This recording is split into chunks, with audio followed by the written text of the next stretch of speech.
fellow queer people, why does it seem like we only want to be friends with other queer people? So I was on Bumble BFF, and I saw that most of the people I was recommended to become friends with, they were queer people. And how I knew that was because they were looking for queer friends.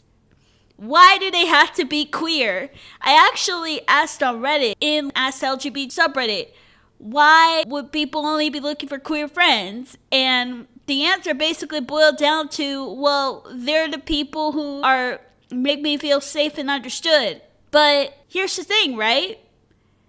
It's one thing if you just end up having a lot of queer friends because you get along with queer friends and you feel understood, and that's great and dandy. However, if you are at the point where you actually insist on only being friends with queer people, which seemed to be the case with at least some of the people who I heard from in that thread, that's stereotyping. You're actually saying that non-queer people will never get you, never be worth talking to as friends. And to me, that is just fucking insane. For context, I grew up during my childhood. I was pretty much, cast out because people looked at me and they judged me. Certain judgmental attitudes really fucking just baffle me. And the fact that what I see from a lot of progressives is a lot of justification of limiting who you want to be friends with, who you would want to bother interacting with. Even just like lots of memes that basically boil down to, are the straight people's okays?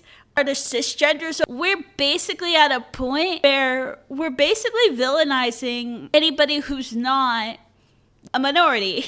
That straight up, that's what a certain part of our culture has basically boiled down to, is making fun of people. Even if you don't mean it poorly, you're still putting out into the world a lot of shade on to people that aren't like you.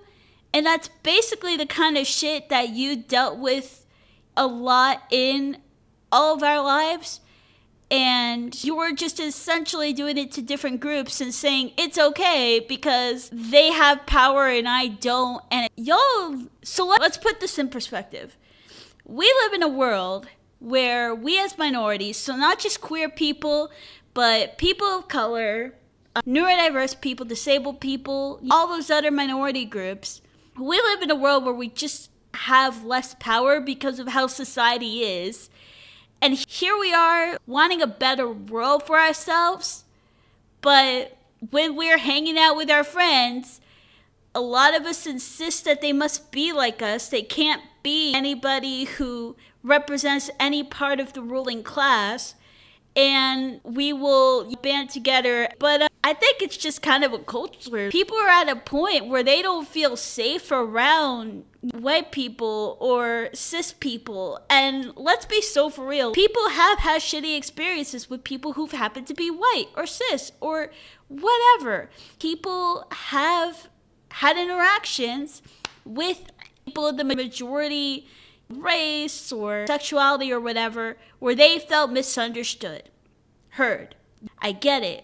But our solution, if we want even our communities to be any better than what we grew up with, the solution isn't essentially blocking off all of the people that aren't us, because that's no longer safety. That's a bubble. Just because a handful of people gave you really shitty experiences in your past, not to belittle that all sucked. But we cannot hope for a different world while we only talk to the queer people in our community because they're the only ones that will ever get us. I promise you, we are not that special. I get we shouldn't have to be explaining everything about queer culture to everybody, but there are people who aren't queer that either already understand these things that you think only queer people will understand, or they may not, but they can quickly learn. And when they learn, they can be just as good friends and even better allies in the political fights we have to deal with. Because I think part of the reason that a lot of us are tired, we think fighting is hopeless, is because we've essentially already made a bubble for ourselves. We've essentially already shut out the cisgenders, shut out the straights or the neurotypicals or whoever.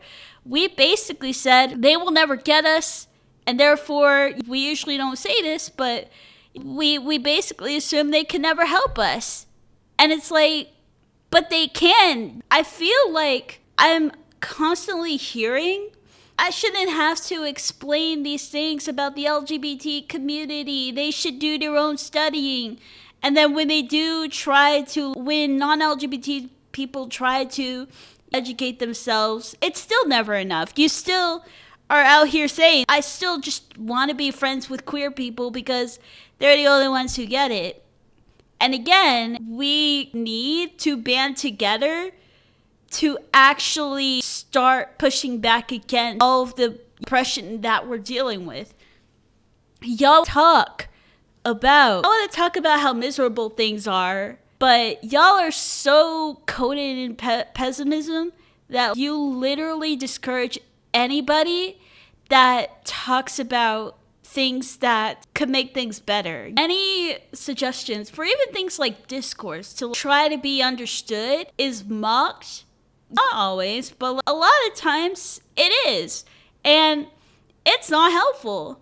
If you truly don't give a shit about creating a better world, nothing will never give a shit, you've just given up, you can't be helped. And you'll never be part of the fucking solution. But that's on you. That's your choice. Again, I just feel like at this point, not all queer people think like this. It shouldn't have to be said, but for the record, not all queer people think like this, but a lot of them do. Clearly, a number of them are like, I ain't gonna bother being friends with people who aren't like me. And therefore, we just see our world get worse and worse. And I'm not saying this is why, but I am saying us not connecting with people outside of our little bubble, as we've established, it's actually making it harder for us to make a better world. Because civil rights movement, that's the most classic example of big improvements in our civil liberties, in equality in this country. It did not get rid of all racism, obviously. However, it did do a fucking lot. And a big thing that really helped, it's not the thing that made us successful, but it sure fucking helped.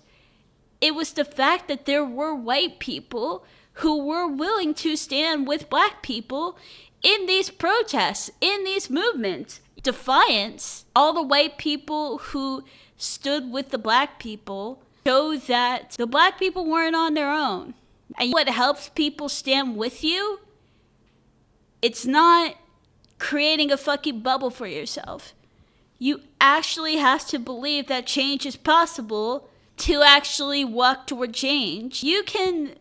I think that a lot more can be done than a lot of people have convinced themselves. One thing that makes things seem as bleak as people feel they are is the fact that y'all are isolating yourselves by saying, I don't want to be friends with anybody except queer people. Or it's not just queer people. There are black people who only want to be friends with black people. There are Asians who only want to be friends with Asians, stuff like that. Look, there are reasons it feels more comfortable. Yeah, sure. But you do have to come together with other people not in your immediate minority group to actually make a difference, to actually fight against the bigger oppressors, to actually address the class war, the political shitstorm that we're in right now.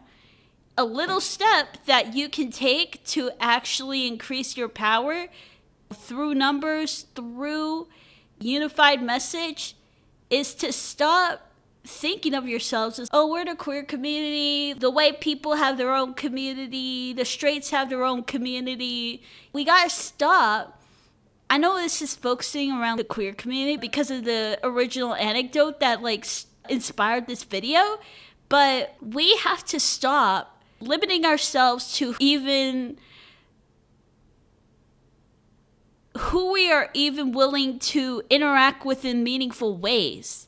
That's a small but very effective step in actually starting to come together so we can actually talk strategy to unify under a message that includes that ensures that everyone feels heard, everyone feels like their rights are represented, and using that message, using that platform to actually fight against the establishment. Because the establishment, the reason it has so much power now, part of it is just, it's been there for a long time, but it's very fucking easy. It's very, as we're seeing right now with the current president, easy to take apart. And just like it can be taken apart, something new and better can rise in its place. But we actually have to stop limiting ourselves to who we associate with. And again, not all queer people do this. Not all black people only want to be friends with black people and all that. But there are so many people who limit themselves in the power that they could have via community if they were just willing to talk to their fucking neighbors. That's what I'm going to leave you with. Another short video. Thank you so much for watching. Subscribe and comment down below how you feel. Keep it civil. I'd love to, if I'm hitting some kind of blind spot, I'd love to learn more. But this has been Yako signing off for today. Also, hi.